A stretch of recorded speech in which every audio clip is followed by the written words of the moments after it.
तो आज हम इंग्लिश के पेपर की बात करेंगे। ये हमारा जूनियर लेवल का है और जो हम डेली कराते हैं इसमें कितने होते हैं, 5 सब्जेक्ट होते हैं। हिंदी होता है 30 नंबर का जो कि हम करा चुके हैं। सीडीपी होता है 30 नंबर का जो हम करा चुके हैं। एसएसटी होता है 60 नंबर का जो हम करा चुके हैं। अगर आपके पास मैथ और साइंस होता है 60 नंबर तो वो आता है, ठीक है। उसके बाद 30 नंबर की आती है इंग्लिश जो हम करा रहे हैं। तो इस तरह के आपके सारे पोर्शन हो गए। इस तरह से प्राइमरी लेवल में भी कराते, ना देखते हो तो देख लीजिए। हमारा इंग्लिश में सबसे पहले जो आता है वो पैसेज आता है, ये आप पढ़ लीजिएगा, हम इसके क्वेश्चन आंसर कराएंगे।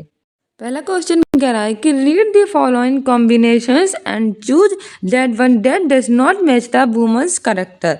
ऑप्शन है she was inquisitive, she provide the author by asking question. दूसरा कह रहा है कि she was a good listener, she preferred listening. तीसरा कह रहा है कि she was kind compassionate, she offered him food। और चौथा कह रहा है she was sensitive and caring, she was afraid the boy might get hurt. सही आंसर हो जाएगा ऑप्शन ए कि she was inquisitive, she provoked the author by asking question. ठीक है, हमारी व्याख्या भी कह रही है कि अकॉर्डिंग टू द पैसेज, यानी पैसेज के अनुसार, द वुमन्स कैरेक्टर, महिलाओं का चरित्र, डज नॉट मैच, इस तरह से उसका मैच नहीं करता है कि she was inquisitive, she provoked the author by asking question. इस तरह से ऑप्शन ए सही है। अगला क्वेश्चन कह रहा है कि what probably standard the bond between the author and the woman. पहला है कि शीकिंग कंपनी, दूसरा है कि लॉनलीनेस, तीसरा है फूड और चौथा कह रहा है love for taking to strangers. सही आंसर हो जाएगा option C food. According to the passage, the food that standard the bond between us and Sam our friendship were a one the correct answer is option C. अगला question कह रहा है कि how did the author respond to women's behaviour. Answer हो जाएगा option ए freely. ठीक, अगला question मेरी व्याख्या कह रही है कि according to the passage, passage के अनुसार, the author began to talk quite freely and told her about my school, any friends, my likes and dislikes, para 1। ठीक है, अगला क्वेश्चन कह रहा है कि read the following statements and find the incorrect statement. पहला है कि the boy was at a safe distance from the engine. दूसरा कह रहा है कि the woman क्लचड the author's arm. तीसरा कह रहा है कि the woman smiled at author. सही आंसर हो जाएगा option D, the author cut her fingers to climb the stairs. अगला कह रहा है, मेरी व्याख्या कह रही है कि according to the passage, when the go through the passage, the find that the incorrect statement is the author caught her fingers to climb the stairs. A spasm of pain and fear and sadness pass across her face. This implies that the woman, option A है, was very weak at heart। दूसरा कह रहा है कि had been through a similar experience। Third कह रहा है कि was very sensitive and touchy। Fourth कह रहा है कि was very loving and caring। सही आंसर हो जाएगा option B, had been through a similar experience। हमारी व्याख्या भी कह रही है कि according to the passage, I saw a spasm of pain and fear, sadness pass across her face। This implies that the woman had been through a similar experience। Thus the correct answer is option B। अगला कह रहा है कि she smiled me and took my hand again, but her fingers trembled against mine। The woman was undergoing a conflict of emotions। Read the following statement and select the most suitable explanation for the same। Option A है कि the woman was relieved for the boy but was still scared। दूसरा कह रहा है कि the woman was shallow and did not have depth in her emotions। तीसरा कह रहा है कि the woman wanted to comfort the author but was petrified for the boy। चौथा कह रहा है कि the woman was completely confused। सही आंसर हो जाएगा ऑप्शन सी। ठीक है, the woman wanted to comfort the author but was petrified for the boy. अगला क्वेश्चन कह रहा है, हमारी व्याख्या कह रही है कि even according to the passage statements the most suitable explanation for the same, the woman wanted to comfort the author but was petrified for the boy. Therefore the correct answer is option C. अगला question कह रहा है कि identify the part of speech in the underline part of the following sentence. हमारा part of speech इसमें से मैं बतानी है कि she took obvious pleasure in watching me at, यानी वॉचिंग में option A participle, option B है ग्रैंड, ऑप्शन सी है नाउन, ऑप्शन डी है एडवर्ब। सही आंसर हो जाएगा ऑप्शन ए पार्टिसिपल। ठीक है, हमारी व्याख्या भी कह रही है कि The given underlined word in the sentence is a participle. A participle is a type of word derived from a verb that is used for a variety of purposes such as an adjective or an construct verb tense. Thus, the correct answer is option A. Like which of the following words in para 4 means the same as flinched? Option A है tremble, option B है fenced, option C है relaxed, option D है smiled. से answer हो जाएगा option B वेंस्ड। अगला question करा है कि which of the following words is opposite in meaning to the word tremble as used in para 4 of the passage. Option A है कॉवर, ऑप्शन बी है थ्रोप, ऑप्शन डी है jitter, option D है steady. से answer हो जाएगा option D steady. ठीक है, आगे बढ़ते हैं। अगला हमारी व्याख्या कह रही है कि as per passage the word steady is the opposing meaning to the word tremble as used in para 4 of the passage. Tremble means to shake involuntary, thus the correct answer is option D. अगला हमारा passage दिया गया है कि हमें इस passage को पढ़ना है, उसमें से आंसर देने हैं। तो पैसेज पढ़ लीजिएगा। हमारा पहला क्वेश्चन कह रहा है कि which of the following words appropriately reflect the feel of the poem. So answer हो जाएगा ऑप्शन ए शिरीन। करिए कि according to the poem serene is a word which appropriately reflect the feel of the poem. Thus the correct answer is option A. अगला question कह रहा है कि according to the poem which of the following is not coveted by the men। Option A है sound sleep, option B है एस्लिमिनेशन, option C है पैटर्नलिसिस, option C है fresh air. से आंसर हो जाए option B acclamation. According to the poem the word acclamation is not coveted by the man. Acclamation means a loud eager expression और approval praise. Thus the correct answer is option B. अगला question कह रहा है कि what does the word stone in last stanza refers to.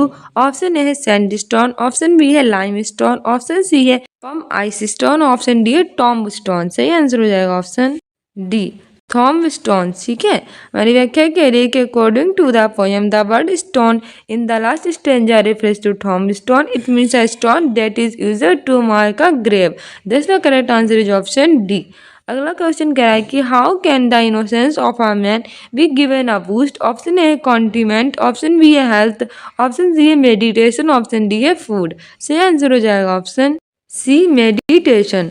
अगला question कह रहा है कि the man is blessed to have the following according to the stanza 2 of the poem. Option A pure air to breathe and land to grow food, option B है shade in summers and firewood in winters, option C है sound sleep and relaxed study, option D है mental peace and quietness. सही answer हो जाएगा option B shade in summers and firewoods in winter. हमारी व्याख्या करिए कि man is blessed to have the following according to stanza 9 of the poem shade in summers and firewood in winters. This is the correct answer is option B. अगला question कह रहा है कि which poetic device has been used in the second stanza of the extract. Option A है alliteration, option B है personification, option C है simile, option D है metaphor. सही आंसर हो जाएगा ऑप्शन ए एलिट्रेशन। अगला क्वेश्चन कह रहा है कि a transfer of given information from one person to another or from one from to another. पहला है information gap activity, option B है opinion gap activity, option C है रीजनिंग गैप एक्टिविटी और चौथा है प्रेफरेंस गैप एक्टिविटी। सही answer हो जाएगा हमारा option A information gap activity involves a transfer of given information from one person to another from one from to another. ये हमारी इंग्लिश की पेडागोजी है। 15 क्वेश्चन इंग्लिश के हो चुके हैं और 15 क्वेश्चन इंग्लिश की पेडागोजी के होंगे। टोटल 30 क्वेश्चन पूछे जाते हैं। व्याख्या कह रही है कि information gap activity involves are transfer of given information from one person to another or from one from another. Information gap activities are communicative activities for two or more learners. It is also known as information exchange. Thus, the correct answer is option A. अगला question कह रहा है कि as a teacher while designing the task to be conducted in the language classroom, what criteria will you take into consideration? Option A है task should promote attention to meaning, purpose and negotiation. Option B है task should cater the needs of the learners. Option C है task should provide opportunities for language practice. Option D है task should promote self-business। सही answer हो जाएगा option तो बताइए पहला, दूसरा और तीसरा सही है। दूसरा कह रहा है कि दूसरा, तीसरा, चौथा सही है। तीसरा कह रहा है कि पहला, दूसरा और तीसरा, चौथा सही है। चौथा कह रहा है कि पहला, तीसरा और चौथा सही है। सही आंसर इसमें हमारा हो जाएगा सी, पहला, दूसरा, तीसरा और चौथा सही है, यानी कि सारों सही हैं हमारे ऑप्शन। ठीक है, हमारी व्याख्या भी कह रही है कि the above given all sentences are correct because all features best A B C D is the correct from language classroom, thus the correct answer is option C. अगला क्वेश्चन कह रहा है कि मैच द फॉलोइंग, हमें इसमें से इसको match करना है। जैसे कि क्लासीफाइंग है, looking the patterns, regularities, option B inducing है, इसको showing the main idea in the text in the form of map. तीसरा कॉन्सेप्ट मैपिंग है, writing down the important information in text in your own word. चौथा taking notes है, putting things that are similar together in group. तो choose the correct answer is from the option. सही answer आ जाएगा इसमें हमारा option D. ठीक है, हमारी व्याख्या भी कह रही है कि the correct from the opposite given below is option D. कैसे? पहला है क्लासीफाइंग, इसका होगा putting things that are similar together groups. और दूसरा हमारा जो है इंड्यूसिंग, उसमें होगा looking the patterns and regularities. तीसरा है concept mapping, showing the main ideas in a text in the form of man. चौथा है taking notes, writing down the important information in a text in your words. ठीक है, आगे बढ़ते हैं। अगला क्वेश्चन कह रहा है कि in a classroom students and teacher are inducing the theory of Chomsky, one of them is sharing the critical aspects of the theory and its implication with the whole class. Here the whole class is involved in which type of listening? Option A हमारा है empathetic listening, option B है contact listening, option C है analytic listening और option D है अप्रिसिएटिव listening. सही answer इसमें हमारा हो जाएगा ऑप्शन सी, एनालिटिक लिसनिंग। ठीक है, एक क्लासरूम है जिसमें जो टीचर हैं और जो स्टूडेंट्स हैं यानी कि जो विद्यार्थी हैं वो क्या कर रहे हैं, एक दूसरे से डिस्कस कर रहे हैं चोम्स्की की theory. One of them is sharing the critical aspects of the theory, इसमें से जो एक है वो क्रिटिकल एस्पेक्ट थ्योरी की डिस्कस कर रहा है। दूसरा implication with the whole class को कर रहा है and its implication with the whole class. तो ये कौन सी थ्योरी है? ये एनालिटिक लिसनिंग है। ठीक है, हमारी व्याख्या भी कह रही है कि the above given statement indicates the an analytic listening. Analytical listening is about the ability and the capacity to properly analyze what is being said. This not only means understanding what the other person is saying and what they means to say. Thus the correct answer is option C. अगला है कि statement, पहला है expository writing is used for defining and introducing different concepts and ideas to the reader.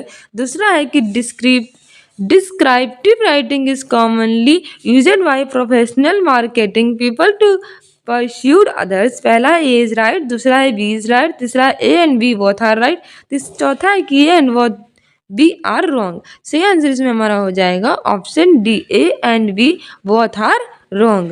ठीक है, कैसे? हमारी व्याख्या कह रही है कि when we have read the statement we find that both statement A and B are wrong.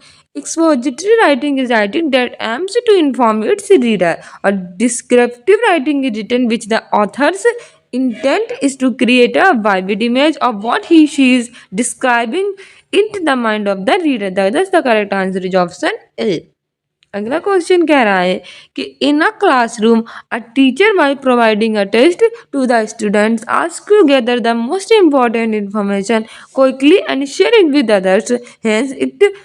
Hence, in which type of reading the students are involved in? Option A is skimming, option B is scanning, option C is intensive reading, option D है extensive reading. सही answer हो जाएगा option ए skimming. ठीक है, व्याख्या भी कह रही है कि in a classroom a teacher by providing a test to the student ask together the most important information in quickly and share it with others. It is known as skimming. Skimming क्या होता है? A reading technique of reading rapidly in order to get a general overview of the test. Thus the correct answer is option A. आगे बढ़ते हैं। अगला question कह रहा है कि language teacher should provide test during second language teaching learning. पहला है कॉम्प्रहेंसिव इनपुट, दूसरा है ड्रिल, तीसरा है गुड प्रॉम्प्ट्स, ऑप्शन चौथा है stress free environment. Choose the correct answer from the option given blue. पहला है ए बी सी, दूसरा है ए बी एंड डी, तीसरा है ए सी एंड डी, चौथा है बी सी एंड डी। सही आंसर इसमें हमारा हो जाएगा ऑप्शन सी, ए सी और डी। ठीक है, ए सी और डी। कौन सा? comprehensible input, good prompts and stress free environment. ठीक है, हमारी व्याख्या भी कह रही है कि a language teacher should provide comprehensive input, good prompts and stress-free environment during second language teaching learning. Thus, the correct answer is option C. अगला consider the statement student portfolio is a purposefully collection of piece of student work.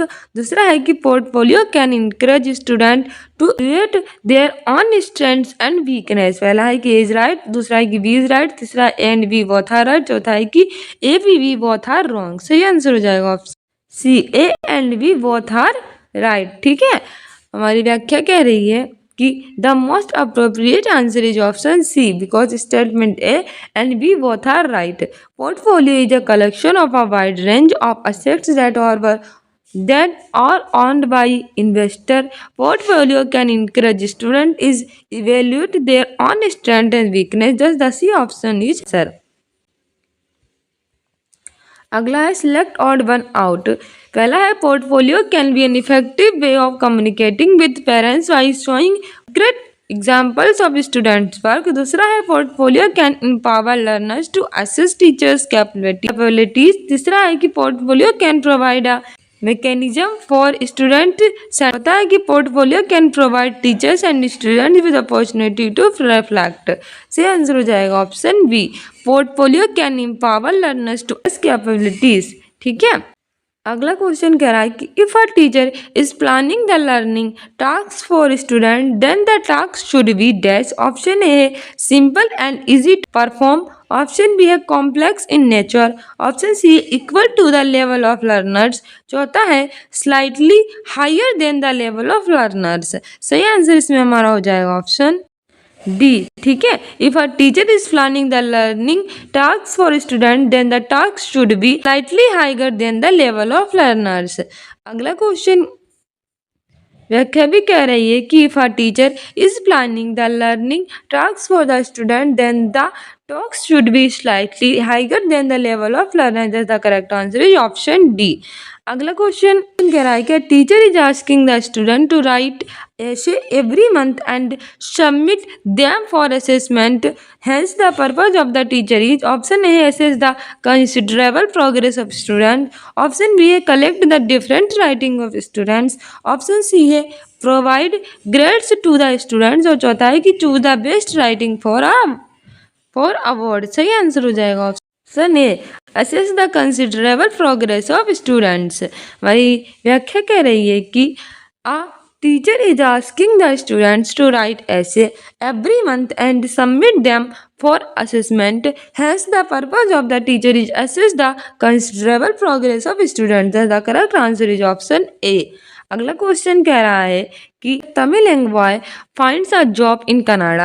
There he starts to stay in a locality where most of people talk in Punjabi language.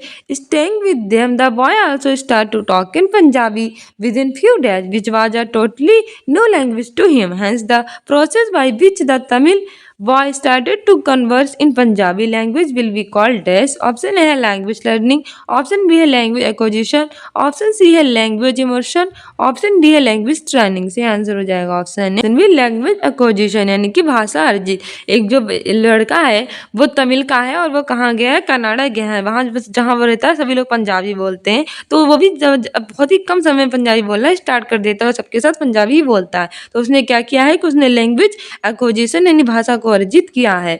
ठीक है, हमारी व्याख्या भी कह रही है कि the most appropriate answer is option B language acquisition because the language acquisition is system of principle that children are born with that helps them learn a language and accounts for the order in which children learn structures and the mistakes they make as they learn. Thus the correct answer is option D.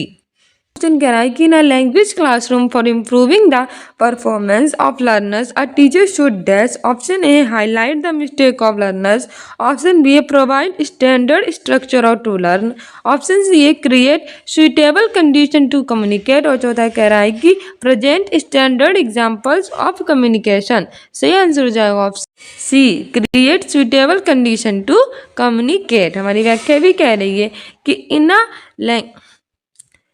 In a language classroom यानी भाषा की कक्षा में for improving the performance of learners teacher should create suitable condition to communicate. That's the correct answer is option C.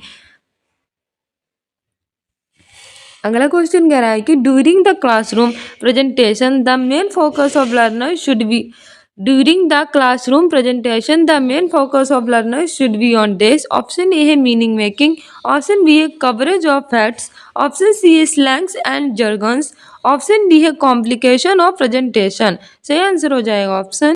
अगला question कह रहा है कि during the classroom presentation the main focus of learner should be on this, option A है meaning making, option B है coverage of facts, option C है slangs and jargons, option D है complication of presentation. सही answer हो जाएगा option a meaning making. व्याख्या कह रही है कि during the classroom presentation in main focus of learner should be on meaning making. Thus the correct answer is option B. Last question कह रहा है कि match the following socio-cultural language is covered by discourse specific terms and texts for different purpose। दूसरा है interactional language is a communicative activity in which the social context customs are central। तीसरा है general language is the acquisition of abstract knowledge and involves properties of mind. चौथा है cognitive language is the vehicle for the realization of interpersonal relations. Choose करना है तो सही answer हो जाएगा हमारा ऑप्शन डी। फ्रेंड्स ये था हमारा सीटेट का प्रीवियस ईयर का पेपर जो हमारे एग्जाम्स के लिए इम्पोर्टेंट था।